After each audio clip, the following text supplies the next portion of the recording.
You do. Call the meeting to order.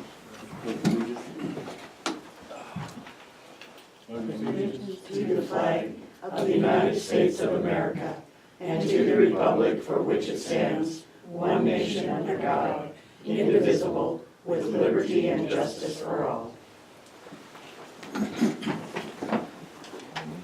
Are these for the public? We'll open up the meeting with public comment. Is there any public comment? I have a question, sir. Yes, sir. We want to know when winter will be over and we can access the front door of the courthouse. I was gonna bring that up today. I don't see any reason why we can't pull those changes this week. Good, because we all thought maybe winter was over by Well, now. But maybe not. no, I don't know. it's coming tomorrow. It's gonna snow on Easter, but other than that, we're Coming good. back tomorrow. Never, don't say that. No, don't say that, no, I'm raising my I hand. will, I think we can instruct Mike to pull those changes. Okay. And then I have a question about this brochure we all received in the mail. We'd like to know who crafted it, where it was printed, why there are some items kind of blatantly missing, and what did it cost? Did Nicole? Nicole worked with the communication committee. Though I wrote down some of your questions, Shirley. Whose communication committee at the instruction of the commission? Where it was printed, I don't know. Cost is not in my memory banks, but we can get that.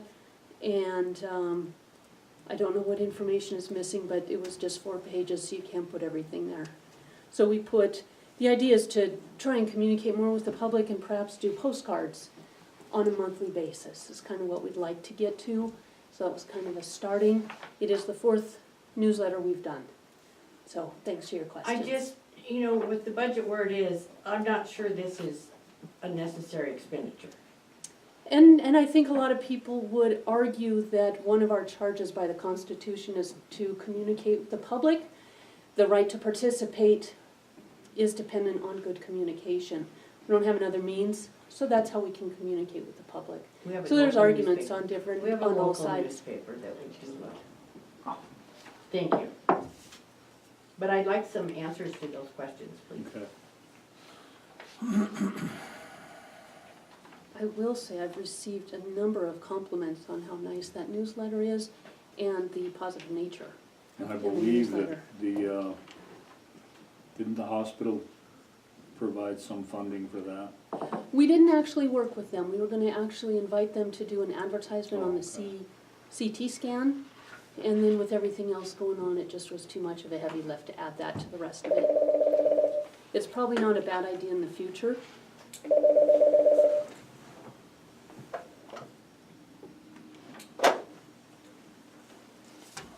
Okay, is there any other public comment, Alan? Yeah. I just wanted to reiterate, when I mentioned to you there the other day about there's a hole on Indian Creek Road. Maybe it could be addressed sometime this week, Okay, because I'm not the only one evidently that has found it, so, okay. because it keeps growing. Right there, Tom Campbell's, last house on the right, can't miss it. Drive on the right hand side coming down, guaranteed, they'll let you know. That's my comment. Okay. So I guess we can do some quick minutes here. We got minutes from March 18th, March 19th, and March 25th. I reviewed the minutes, I move that we accept the minutes on those dates. I will second that motion. Motion been made, accept minutes for said dates, all in favor? Aye. Opposed, same, motion carries. Let's see, Bernadette, did you have a COS today? I do. Okay.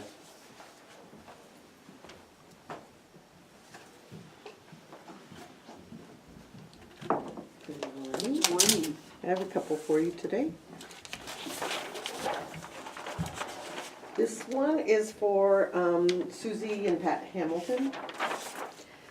They own 20 acres out on the flats across from Foster subdivision. And they are doing 2 tracks for their kids to build on. So 2 family transfers to their 2 children.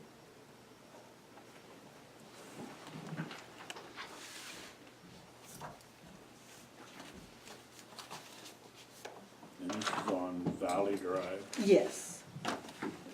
Yeah, Valley Drive is to the south here and Foster Drive. Oh, okay. So is this a 15 acre, is that what I see? Of the big Yeah, one? well, it was 20. Oh, okay. And now it'll be 15 with the It's 2 families? 15, yeah, and a 2, and a 2. Okay. A little over 2.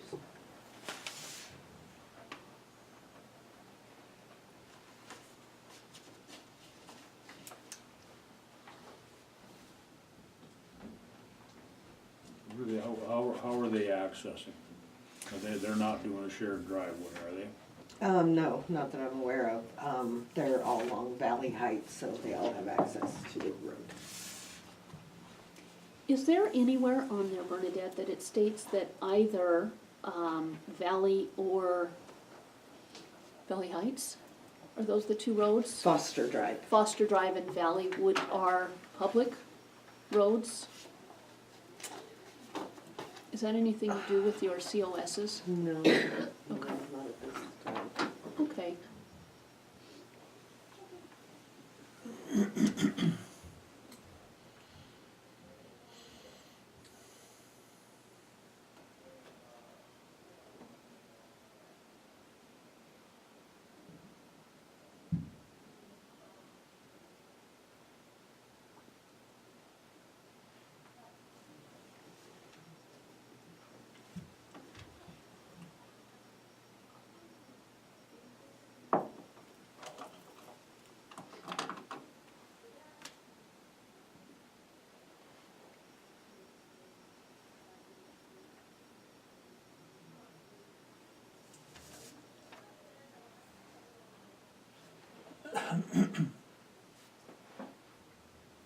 You know, if the, I'm reading the kids are planning to build on these tracks, is that, That is their intention. I Intention. believe, this one they're going to start building soon, and this one they want to, the son will build in the future, but I believe she's going to start building soon.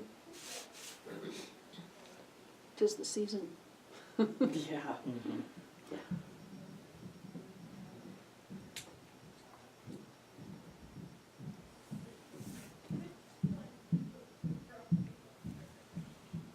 I will move that we support the COS as presented for the family transfer for the Hamilton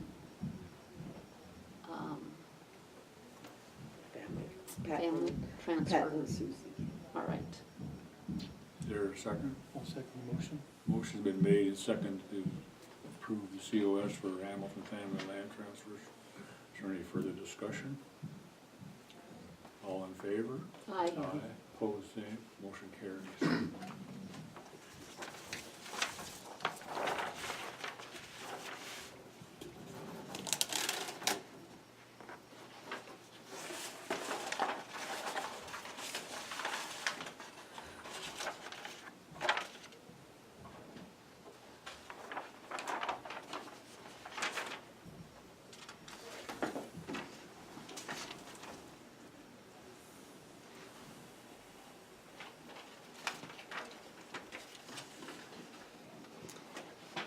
This is a boundary relocation in Lake Vista, Lot 4 minor.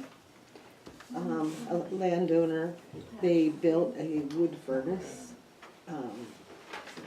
outside that's, you know, pipes heat into the house. And, they built it over the line.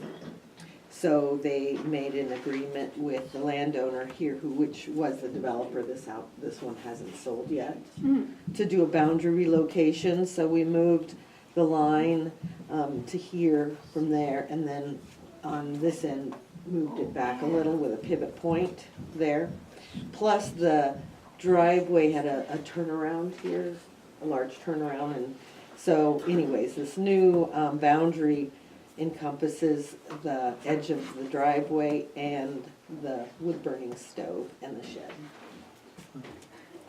So it really didn't change the size of the lot, you just readjusted the boundary, No, right? exactly, the acreage stayed, and that was what they wanted to do, was keep the acreage exactly the same. Mhm. But, it was easier to do that than to move the wood burning stove that had been plumbed in and all. It's nice when neighbors can do that, because those Yeah. things happen. Yes. Yeah. And it was one of, the issues that they looked and thought they were inside their property when they put it on. Sure. And were surprised to find out that it wasn't. Yeah. I will move to support the boundary relocation as presented for Lake Vista. Yeah, for Spurlocks. For the record. Is there a second? I'll second the motion. Motion been made, seconded to accept the Spurlock property boundary relocation. All in favor? Aye. Aye. Opposed, same. Motion carries.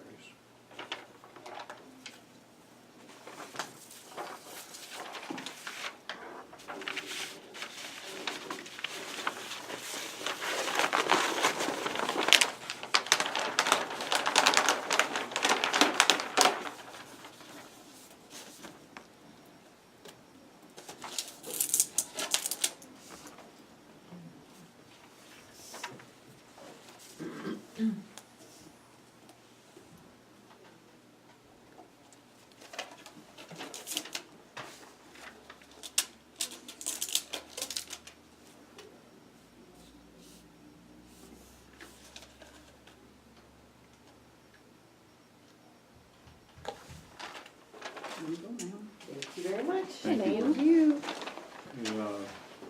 Sean Higley, WWC Engineering Deep Creek Grant closeout. Okay. So just a quick update on the project. Obviously, all the work's been completed at this point. We are now in project closeout mode, which means I have a pile of permits for you guys to sign today. Which basically is just the condition of each permit that the owner sign and state that the work was completed as proposed. All these permits are basically for the bridges that you're signing for. So I'm gonna start with first, and here's a copy of all of those. Thank you. Is the floodplain permit decision, which Thank you. is basically just the floodplain permit for all three bridges, Clopton, Lightning Barn, and Carson.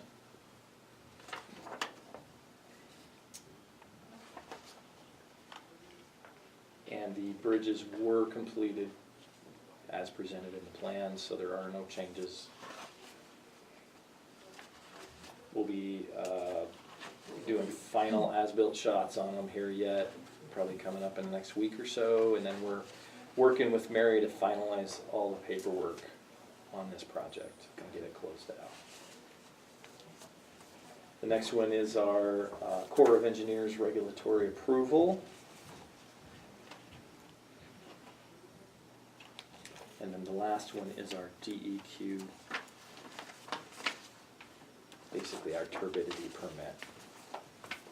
So there are three of them here that need signature, one for each bridge. The other two are just one signature each. As far as the rest of the project, we have a request into the Corps, into FEMA, to remove the Antonic project. As you will recall, he was not wanting to participate. We don't anticipate any problems with that. When we set this project up, each project was able to stand on its own merit, basically. So you remember we had to do a benefit cost analysis. So what you end up doing is doing a benefit cost analysis for each individual project, for each individual bridge that we did, for the solder project, for the Antonic project, for the Little Wilson Reach 15 piece. So when we took Antonic out, it didn't affect any of the other projects, but we're just waiting on that approval.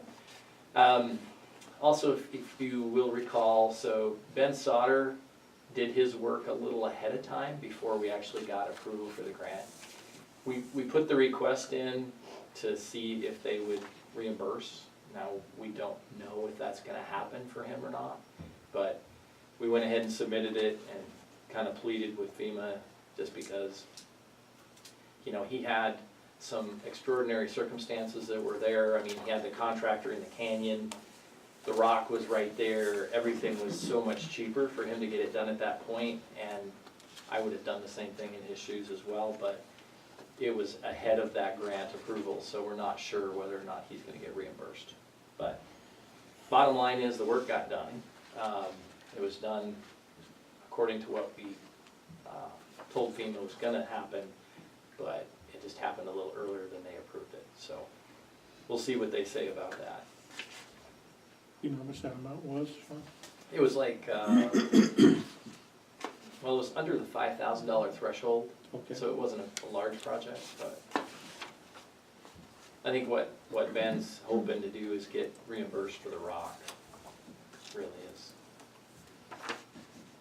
Something like that, because he paid all of those out of pocket.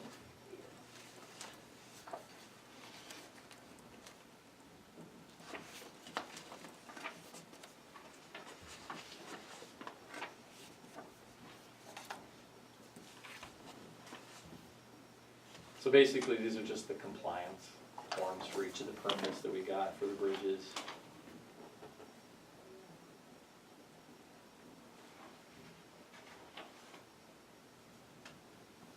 And documentation that we'll need to provide to FEMA for the closeout.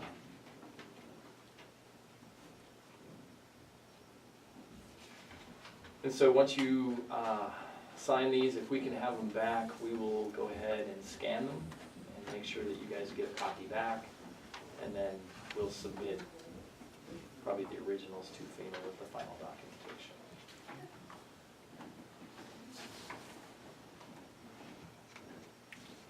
Is there a motion to approve the signing of these documents?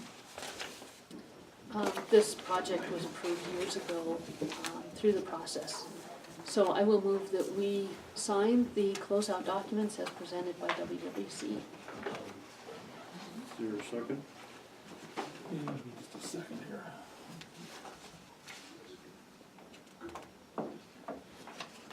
Is that a second, John? Let me take a quick look at that. I think we have most of them. I'm not sure.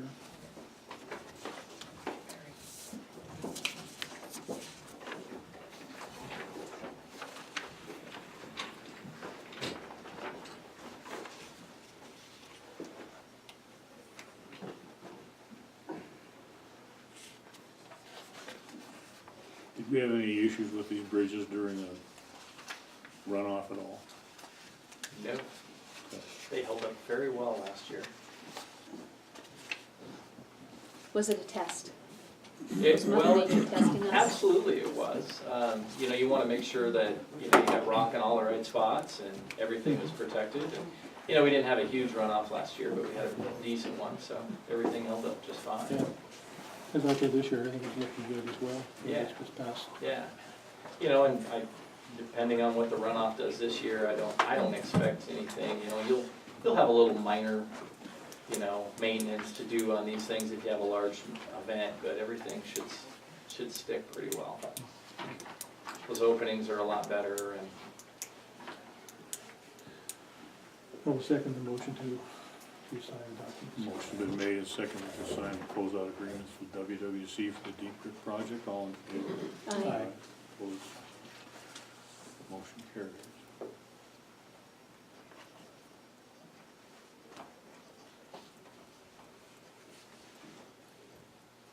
and then just a little off subject, but this is the recent HMGP grant that the county submitted to DES for kind of the, we're calling it the Toston Southwest area.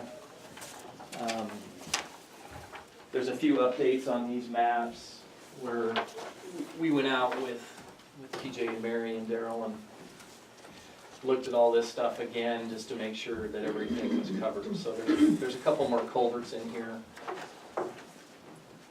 But for the most part, it's pretty much the same plan.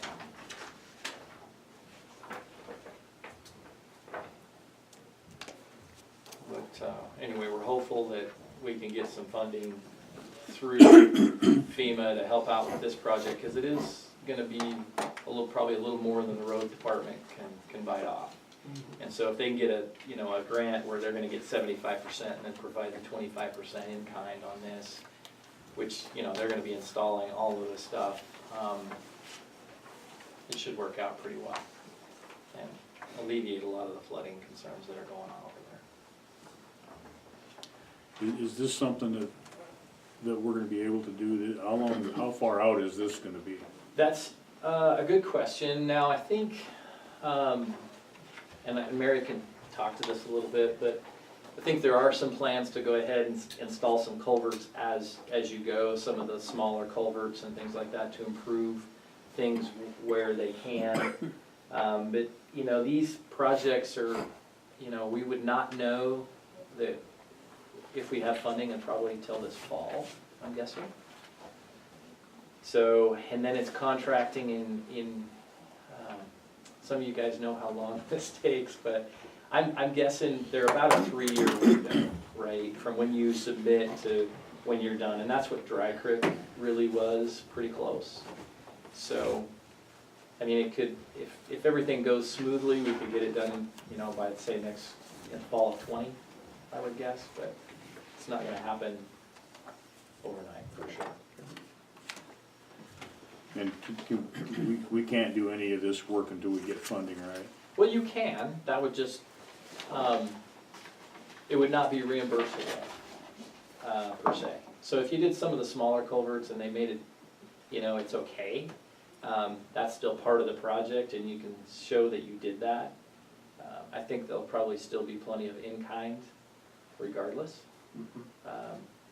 So I'd say, yeah, if you can replace a 36-inch culvert and it makes a big difference, then go ahead and do that. But some of the larger stuff, obviously, those big boxes on Warm Springs and the roadways on Spikes Lane to kind of divert that storm water further south to get it out of that corner of 437 and Lone Mountain Road. Those are gonna be significant lifts, right? So those are things that you definitely wanna save for the grant, if you can get it out of it. Did you have something, Mary? Yeah, so just to go along with what Sean said, we have talked about putting in some of the smaller culverts where they need to be and doing some elevation increases with some of the material that we have already. So we will do some of that. The plan is to do some of that this summer, fall, just to potentially mitigate, what we might see next spring. So. Yeah, I think we kind of identified a few areas when we were driving around out there that kind of need some immediate needs, Yes. like Lone Mountain and Hossfeld and maybe up at the corner of Lone Mountain and 437 were probably the two hot spots that we were Yeah. looking at. Exactly. And we also talked about, and I don't know where this goes, but, 437 is still owned by the state, but it's county maintained. And, we have a couple of culverts there. I just wonder if we can talk with the state and see if they're willing to participate a little Right. bit in that as well. Yeah, and I wanna call them and see if they'll actually, if they pay for the culverts, we'll put them in. Right. Yeah. Okay.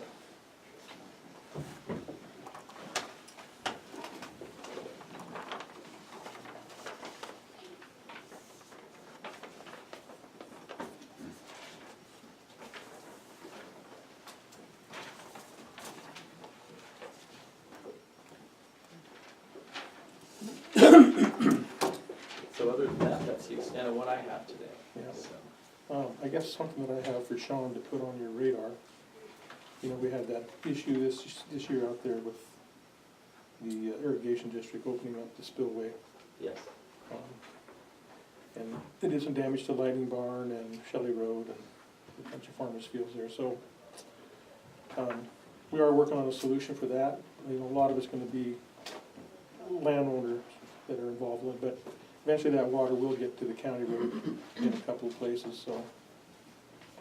I think Mary will be getting a hold of you, and we'll be meeting with those folks, Sure. trying to come up with a resolution for that, Right. okay? Yeah, and I think I had mentioned to TJ, and it's just something to throw out to the board, they don't apply for ROGL funding very often, but they could. And to kind of put a better structure, because I know that's kind of not working all that great, but they could put a better structure that could control that more,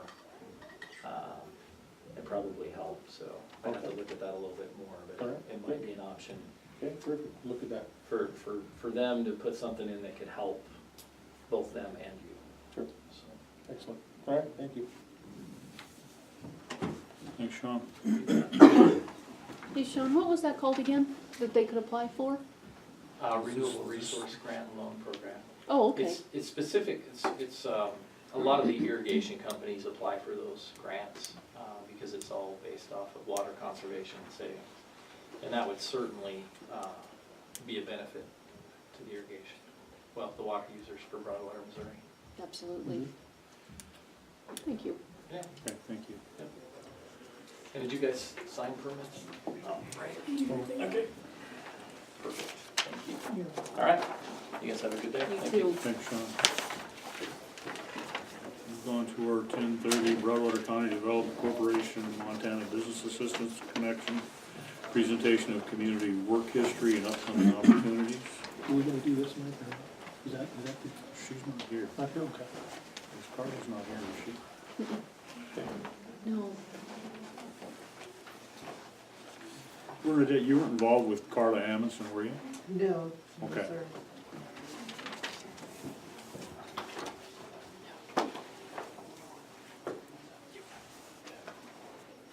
Okay, Ryan, you're up. Who's gonna speak for BCBC? Am I? Ernie was hoping that Ernie would be here too. Sorry about that. So, I'm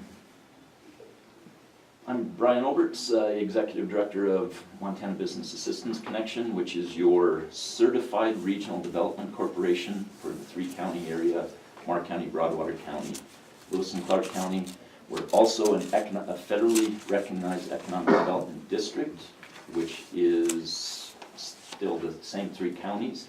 Then we have a local economic development organization, EDO, which is Broadwater County Development Corporation, which many of your board members are sitting back here. So for economic development in the Tri-County area and in Broadwater County, there's a lot of different things that are going on. The hope or the intent for both of them, from kind of a regional standpoint, we're the ones that are trying to help to drive jobs and taxable value. And then at the local EDO level, it's about kind of the same thing, jobs and taxable value, but more on the boots on the ground type area. So from a BCDC standpoint, a lot of that is the storefront grant program is a very specific project that they do. They do a lot of work on, and things like the silos themselves. They were the ones that came together, that brought all, that were able to go after all of the different entities to purchase the silos out there. And I don't know if everybody has noticed, we have some water wells that are going in around it right now. So I think we're continuing to get growth out in that area. And if it wasn't for that purchase of that 78-ish acres, you would be seeing more of that probably and potentially happening on that historic piece of property. There is a difference between a Chamber of Commerce and a local economic development organization and then a regional economic development organization.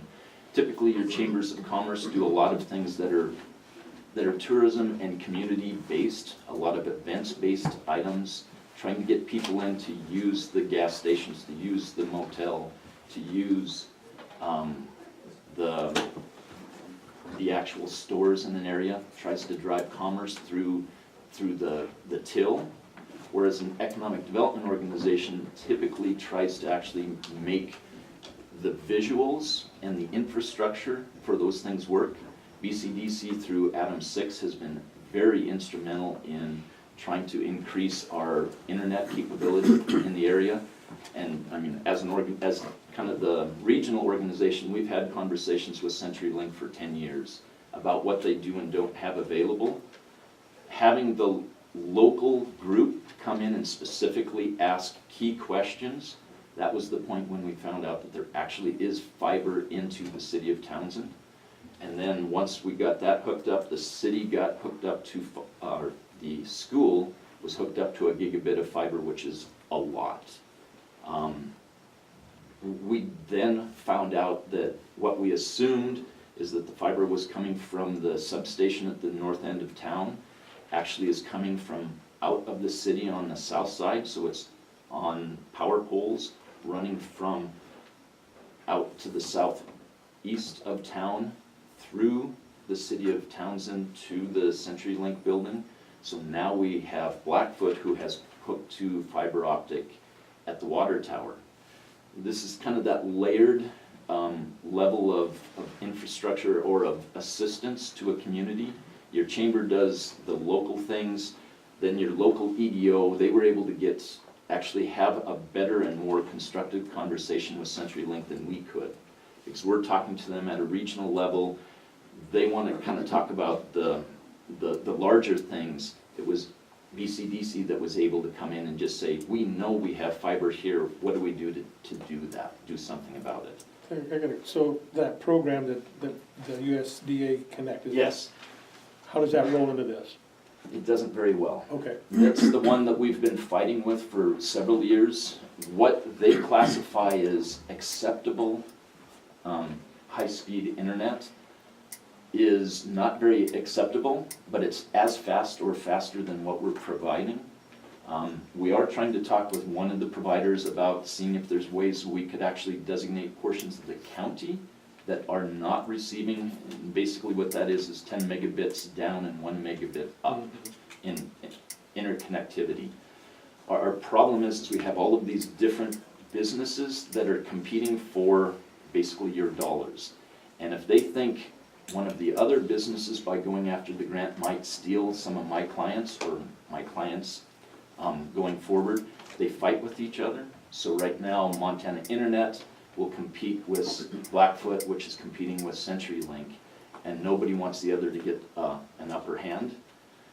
We will continue to try to look. Treasure State Internet and GlobalNet have been looking at this a little bit. We're trying to chase that down a little bit more. Again, that's why having some layers, because we talk to them from a different standpoint, we get different responses from different people. There still is, we're trying to find some details at the south end of the county. We know we have Blackfoot and GlobalNet are our two main providers down in that area. We're trying to, even though we have 300 strands of fiber coming through that CenturyLink owns and Zayo, but we have no connection point to it. So we're still trying to figure out, is there a way we can get to that? That's what our assumption was, that we didn't have a connection point, a node in Townsend.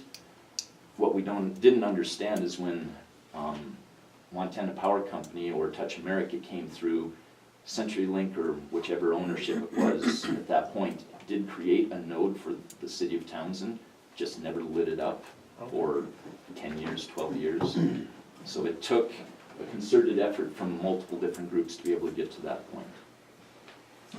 In addition, what we do, I mean, as a collaborative between the Chamber, BCDC, and ourselves is, I mean, we look at long-term plans for what are going on. Eric just finished our 5-year growth, or our 5-year basically economic development plan going forward. We've been in conversation with BCDC and other members of the community, the city of Townsend, on what that looks like. Again, it's at a high level. We talk about trying to do infrastructure work. It's then having these lower level groups, BCDC, the city of Townsend, the chamber, that actually gets into those details. So that's one of the things that we do, but we work closely with the chamber and BCDC. on those items.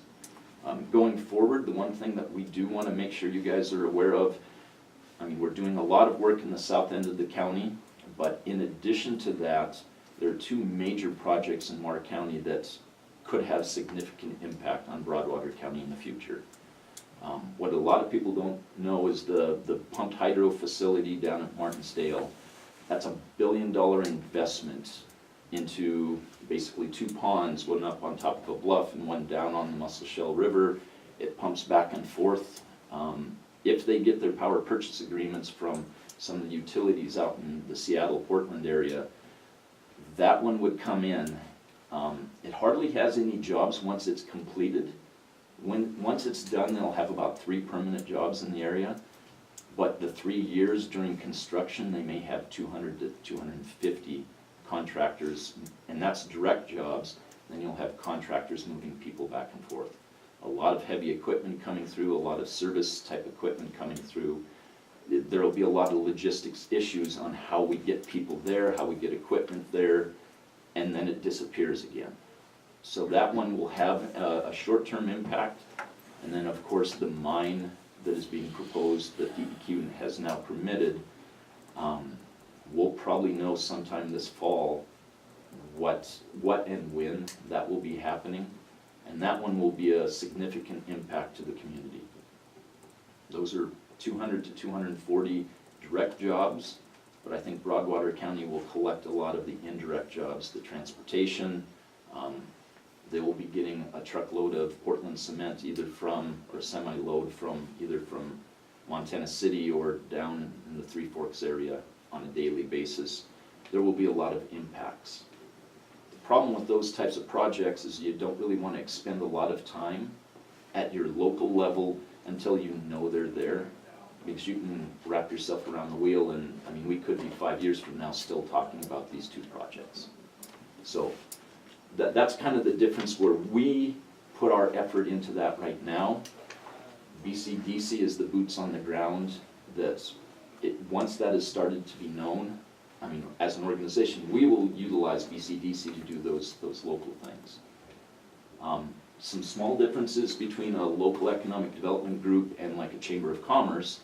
Again, a chamber of commerce is very tied into the local retail component. And you'll see it across all of the regions. They're very member driven. So they do projects that affect their members. Whereas BCDC has less of them. I mean, they have a membership component, but it's kind of for the good of the region. So it's a lot of infrastructure. Whereas if it was a chamber project and we were doing something that was in front of a non-chamber member, we might not do it. Whereas BCDC, if it makes Main Street look good, they really don't care if it's a chamber member and not a chamber member. So there's some avenues that work a little bit differently between chambers and local EDO. And then we try to go after the larger programs that actually can bring dollars into it. In the near future, we're probably going to be back to talk to you about community development block grants.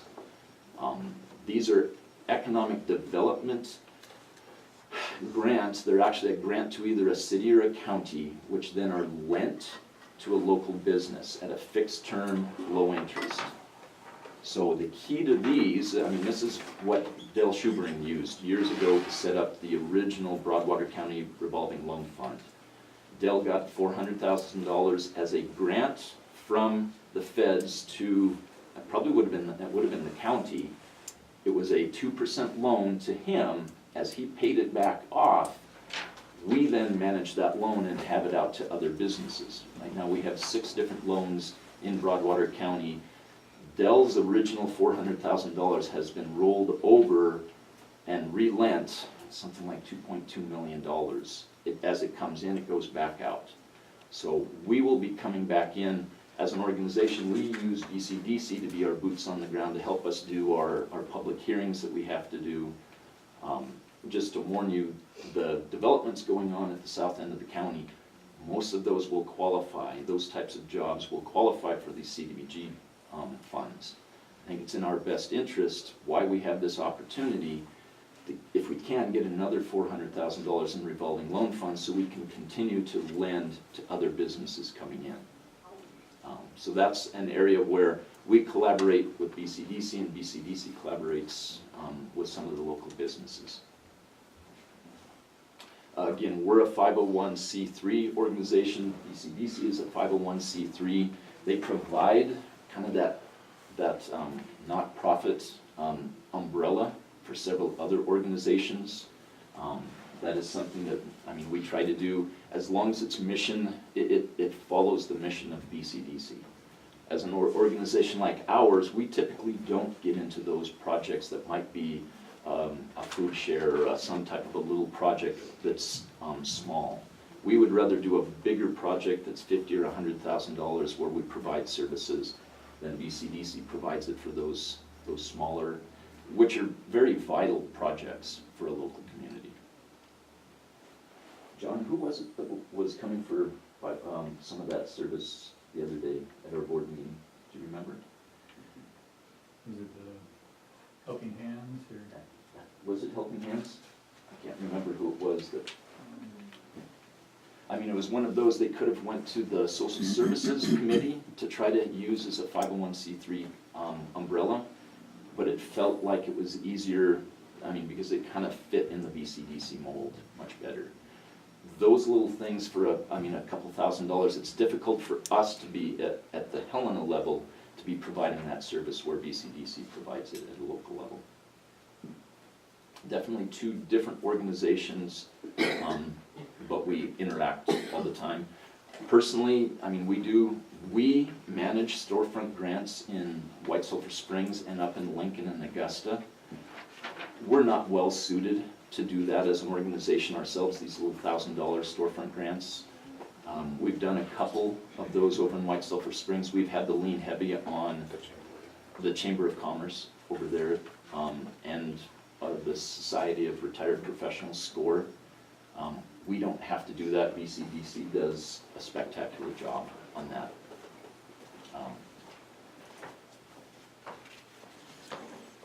Again, the intent is to try to, for us, is to try to grow taxable value and jobs as an organization. I mean, obviously we were active 12, 15 years ago to get Headwaters Livestock Auction out of the Bozeman area into Broadwater County because they were in an odd area of Bozeman.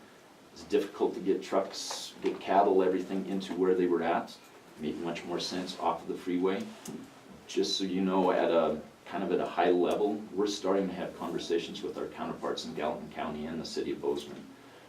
There's at least another half a dozen to dozen small businesses or not so small businesses that are, again, at that point, it's hard to get a semi onto 7th Avenue, I mean, in Bozeman anymore. Trying to get trucks in and out that are hauling heavy product, I mean raw product in that gets processed and sent back out. So we have had 3 at this point, but 2 very specific businesses that are looking to relocate. I mean, as Bozeman grows, they were on the edge of Bozeman, now they're into the city limits, and just the growth is becoming a bit more complex for them. Logistically, for the first part, a lot of their workforce, it's hard for them, they're getting priced out of the area. I mean, as an organization, we see that Three Forks area has a lot of leg to potentially do some relocation. Exactly the same thing we did with Headwaters Livestock Auction. It makes more sense for them to be 30 minutes away. It's probably closer to the customer, closer to the client, and it's just easier. It's just how do we help to create an environment that makes sense for them? Which is why we've had so many conversations with you about this targeted economic development district, having access to sewer, having access to water, some long-term planning initiatives could really draw some of that taxable value in those jobs into Broadwater County. Do you guys have any other suggestions or comments? I might say Yeah. a little bit, a little more on the local level there, where BCDC has worked a lot in cooperation with a lot of the other groups, Rotary, Tree Board, a lot of the lights and trees, beautification of Main Street has been a big part of BCDC. Front Street, we worked with Rotary on that, getting rid of Lake Townsend down there. A lot of those projects, recycling in the past and the sustainable we were a big part of that. Lots of little projects, and we've helped, like with the Masonic Temple down here, getting that going. We're trying to help with Helping Hands, some of those businesses and stuff too. So a lot of this beautification, we've dealt with tourism, trying to get more people in the Townsend area to help the businesses. And I think it's been a big part of helping Townsend out. It used to be called a dirty little town. People drove through and didn't even know it was Main Street. Now they do. Another thing that we need to be focusing on is the rest of the county, and we have done a lot of work with the other parts of the county, but Toston, Raidersburg, Winston, still is in our scope for different projects and things too, so.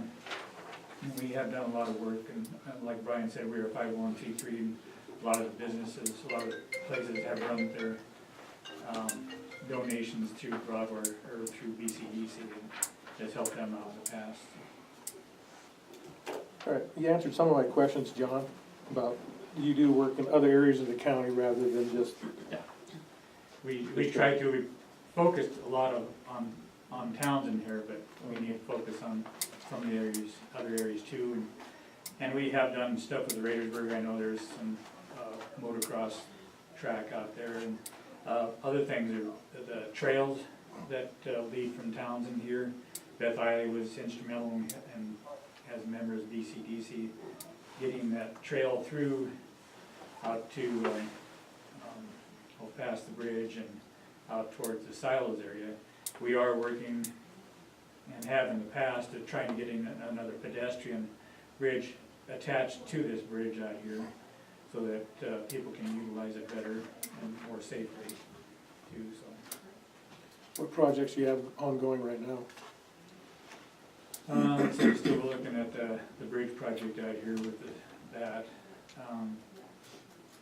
Some more updates to the lights that are in town, so new banners, would be one thing. I know did some additional work with the Silos recreational plan. They kind of spearheaded a lot of the public hearings, working directly with some other groups. We have done work up in one of our last, didn't we do a storefront grant at Winston? Smart board. The smart board at the community. Smart board at the school, that was a big deal, because they had done so much work to get that 1 gigabit of fiber directly dedicated, a gigabit of fiber into the school, and then we're able to raise funds to put in an interactive smart board in the public room of the library so that everybody has access to it. And it is specifically designed that everybody will. The school has been very good to be helpful on those things, but there are times they have to prioritize the school first. This is one BCDC wanted to make sure we had that smart board, which gives you the ability to have interactive meetings, interactive trainings. We're really hoping that the MSU Extension can utilize things like that going forward.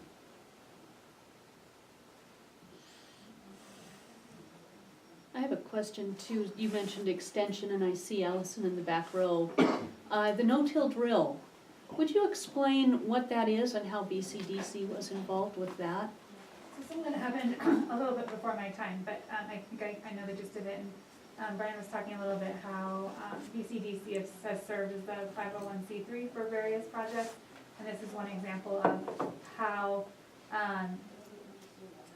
BCDC did that for this particular project, where a local grower wanted to gift some funds to the county to allow for the purchase of a no-till drill. And there's lots of benefits to a no-till drill, and a lot of it goes back to soil health and conserving moisture and reducing the number of times you have to run across the field. So we saw that as a value for the county, but wanted to figure out how to do it. And so BCDC served as the 501c3 and was kind of a pass-through to get the no-till drill purchased and running. And then eventually, after it was kind of going, that money transferred out of BCDC and is now, the little bit that was left over is now at the county, and we run the funds through the county through a CIP fund. But BCDC was definitely instrumental initially in getting that going. And I was, like I said, a little bit before my time, but I caught the tail end of that project. Thank you. Again, as long as it's mission-based, the idea that it's increasing, jobs, taxable value, the wealth and benefit of the community, they can stay in that area. There's very specific projects that BCDC does not get into because it is perceived as outside of our pathway.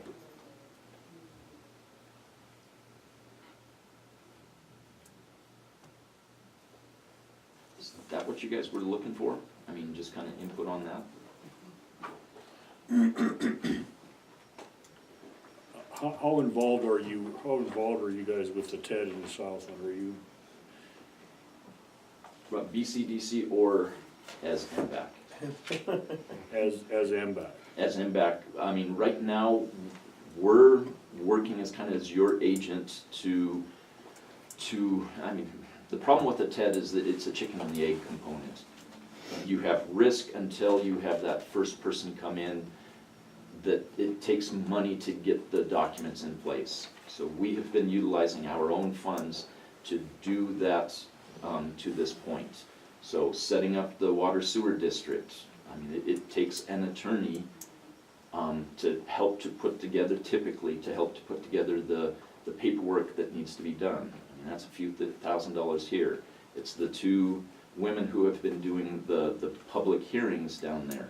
That takes a lot more than a few $1,000s to get that done. At some point, what we're trying to do, we will be actually dropping grant applications in at the federal level in the next few weeks, and we'll be looking for county support to try to offset half of the cost of the sewer system. So when it comes to the TED right now, we're very active. As an organization, we talk very closely with BCDC and the members because we're looking for those potential businesses that could land inside that district. A lot of times there are businesses in the area who have either a partner, a shipping component that may be located somewhere around, or there is demand. We won't always hear from it, so a lot of times we use BCDC and some of their members. When it comes to the ag side of the industry, I go to John on most everything, John and Allison, just because I don't know those people as well. So very active in that, BCDC is also. Could I ask anyone, to elaborate a little bit on the Silos project? What precipitated that, how involved BCDC was, specifically Beth, again, with the grant? Does anybody want to tackle that? The fact that it was vandalized and in risk of falling down? The building, the structure. Structure and land, the whole story. That's kind of a neat story, I think, for our Try to county. address that some. Thank you. Silos has always been a kind of a landmark for Broadwater County, and over the years, the walls have been degraded either by livestock or whatever, vandalism. And like I say, Beth Eiley was very instrumental in getting that going, working on finding bricks to replace those. They were built back around the 1920s, I believe. And so, once we started to rebuild that area out there, then we felt that it might be better to try and purchase that ground to keep that as historical site. And so, correct me if I'm wrong there, but it's been a few years, but we were able to purchase that from Joe Jepson, and he was helpful. He relinquished some funds too for that, to help get that going. A lot of people really looked to that area as the Silos area, and we didn't want to lose that, so we didn't want to have it subdivided in there, so we were able to purchase it and hopefully eventually turn that over to the county to keep it as such. We're not really in the business to keep land and things like that too, but we were instrumental in getting that saved out there. Some people didn't really want it saved, but I think the majority of people really enjoy that out there. Thanks, John.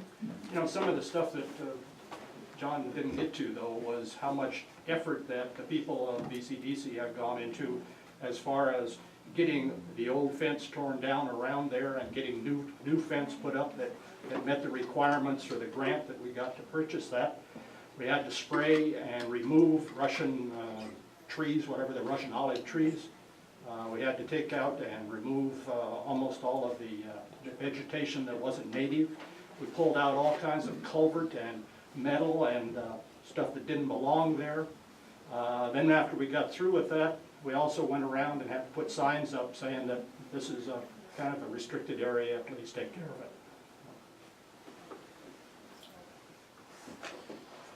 it. I'll make a plug for the silos, the trust board.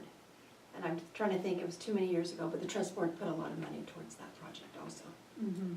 I wanna say 50,000, but I don't know, something of that name. It's kind of funny, those little, a little seed money here, a little seed money there. Not that 50,000 isn't a little, but on a project like that, that's the type that gets it moving. John mentioned, I mean, years ago, the amount of standing water down in the MRL, BNSF railway, just a little work and a lot of coordination, a little cash and a lot of coordination from BCDC brought in a ton of fill. Graymont out here was very, very helpful on that. But it, again, it's trying to do something that looks good, but in the end, it also is trying to actually maintain the system, maintaining the community. So putting in a bunch of gravel so we can actually use that as an area for water to get into the groundwater and get away from the highway. Long-term, that's good for the city, it's good for the community. But $1,000 here generates a $100,000 project. I mean, that's the thing, $1,000 for a storefront, they end up putting in $15,000 worth of new paint and a new facade. Just having that little skin in the game makes a difference.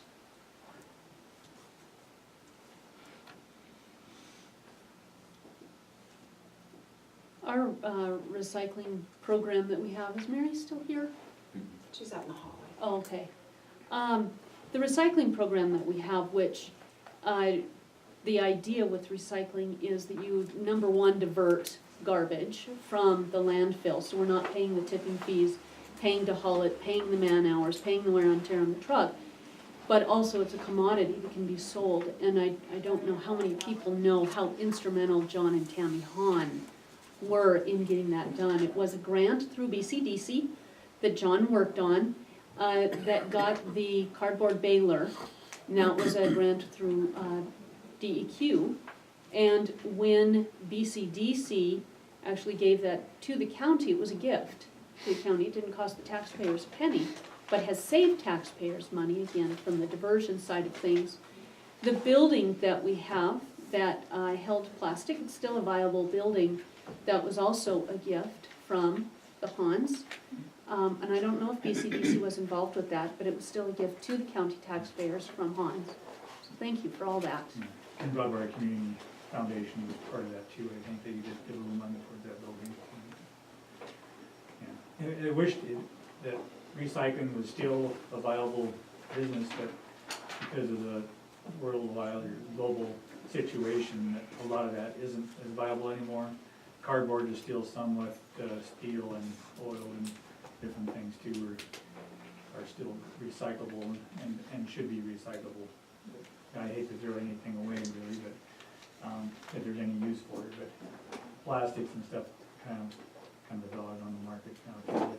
But the recycling project at the time, when BCD took it over, was a very viable business at the time.